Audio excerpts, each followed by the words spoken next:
English version, Mathematics Class 5, Chapter 5.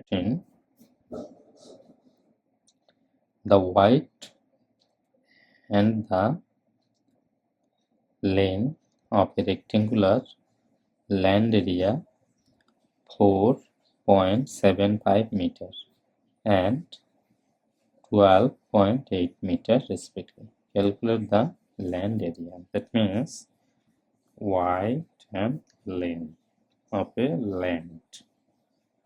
How much width?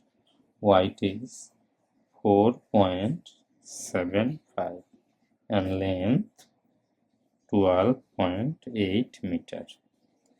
Then they calculate the area. We know area equal to length into width. Then 12.8 into 4.75.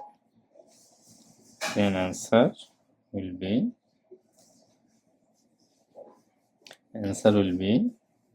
60.8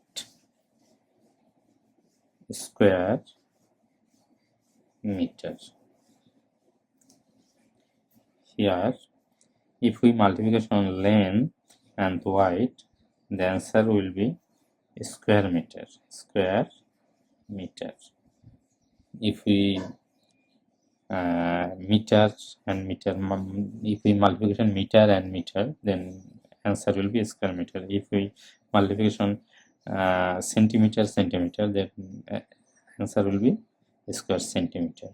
Okay, thank you.